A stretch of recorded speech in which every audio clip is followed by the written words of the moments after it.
Well, we just talked about, it was a little evocative of Rage 2. We did see Rage 2 at the Game Awards as well. New trailer.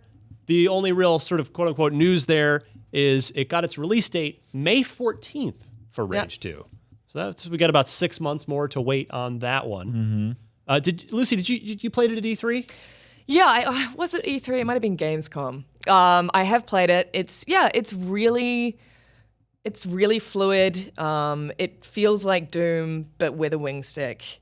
I haven't done any of the driving missions yet, so I don't know how that feels. But for the most part, it's just got that Doom 2016 DNA. So it feels really good to play. See, I half agree with you. I played it too, and it wasn't. Let me make it very clear. I didn't think it was bad at all. Right. But it just felt uninspiring. It did feel a little uninspiring to right. me. I thought the wing stick, the boomerang thing, didn't do nearly enough damage. Yeah. Okay. I remember from I reviewed Rage 1. I actually finished Rage 1, which I suspect not a lot of people did, because it was a flawed game. But that game, you could just like decapitate people with the wing stick. It was great. And in the E3 build anyway, it was kind of like had to throw it a few times at somebody. It just, I don't know, it just felt, it was fine. Yeah, It was fine. like Rage is kind of one of those like middle management games where I just sort of feel like it's fine. It occupies a space that is fine. I suppose for me, like I do enjoy the fluidity of it, and I like the fact that I could probably sit down with that game and just like turn off my brain for a little while. True. And that's kind of what I want from Rage. Like I don't want anything more than that.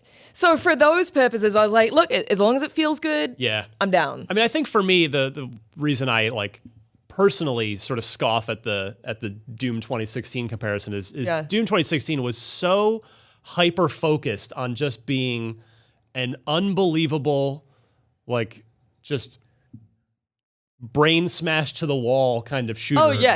And there was no open world, there were no vehicles. It was just like, here's a corridor, kill everything. Right. Well, again, it was really confident. It knew what it was, right? Yes, it knew that's a good way to put it. The pillars never, obviously, during the development of that game, never changed. Like it really felt so hyper focused. I think Rage is like the kind of like the ginger, stepchild. Like it's like got the same parents, but doesn't quite have the same identity and is trying to find out what it is. Yeah, I think that's fair.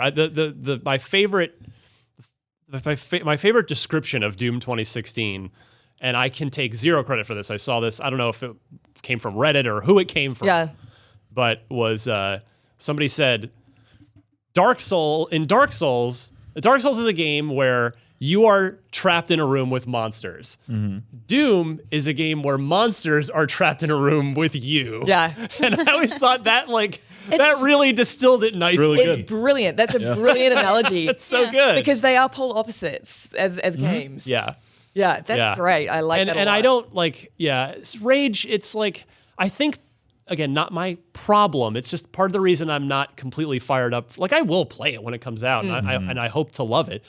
But that initial E3 hands-on, I feel like I've played Rage 2. I feel like I played it like 8 times just at E3 alone last year. As far as like I've played so many third or first person post-apocalyptic games where you scavenge junk to make other junk, and it's open world and you can wander around. And I guess I'm still waiting to kind of see what Rage 2's actual sort of shtick is. Thesis is. Yeah. What's its thesis statement? Well, it's like nobody expected Wolfenstein and its sequel to be so like, I want to swear here, but I'm not going to be so crazy, right? Like and with its characters, with its world building, story, with its story, right? And I really hope that Rage 2 kind of comes through and surprises us in that regard, in a world-building regard. Yeah, that's really hard to show, right? Yeah. You can't demo, True. here's how great our story is, unless you have some like crazy introduction that you want to spoil early on.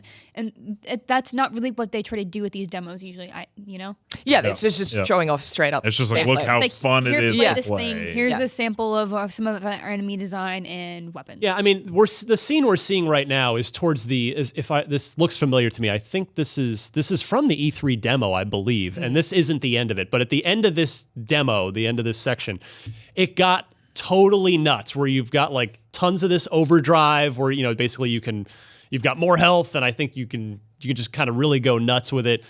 And those parts to me were super fun. Yeah, if you're watching on video, you're seeing it now. Yeah, where this you're, like, is sped up. It's just it turns into a slaughterhouse. Right. And this is fun. Yeah. But I guess my sort of question that has yet to be answered, again, based off of one single E3 demo, so I'm not passing judgment at all, but what now that you're not in Overdrive, now what's this game about? You know what I mean? Like the Overdrive parts were cool.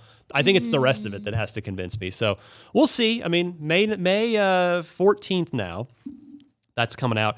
And see, I had kind of been hoping that Doom Eternal, aka Doom 2 Hell on Earth, would be out around that time because Doom 2016 came out in May. So May 2019 is 3 years, which is a pretty good amount of time. I thought, okay, maybe they'll go for that same release window again with Doom. They had a lot of success with it, but that is almost certainly not going to happen with Rage 2 out in May, which tells me, again, just educated guess, that Doom Eternal is going to be Bethesda's big fall 2019 game. So I think we still got about a 10, 11 to 12 month wait for Doom yet to go. I still feel like they're cannibalizing each other a little bit. Well, I mean, Doom it kind of feels like that episode of The Simpsons where Bart and Lisa are playing hockey and it's like, fight for our love, because they're such similar, like on paper, they're such similar products. Yeah. So yeah, I'm surprised that they're being released in the same year. Even. Yeah, I mean, they'll be, I guess, 6 months apart. Yeah, though. yeah. Fair. But I do see your point, though. It's like, however many major releases Bethesda has next year, 2 of them will be kind of cousin first-person shooters. Yeah. I think they had a choice. It was like, hey, we have Doom that needs to ship, and we have Rage that needs to ship, and it was kind of one of those things where it's like, well, one of those needs to go up against the fall lineup. Yeah. Might as well Yeah. make it the better one. Good point. Yeah. Not that I know for sure Doom Eternal will be better, but Doom has the name, right? Yeah. Like, has that- And it's got kick. a pedigree that Rage doesn't have. yeah. And so it's kind of like they're going to throw Rage out right before E3. Yeah. We'll see if it sticks. Rage is not a huge IP, but the game's had a lot of previews and cycles and stuff like that. And so yeah. All right, so we'll keep our eye on both of those games, both Doom Eternal and Rage 2.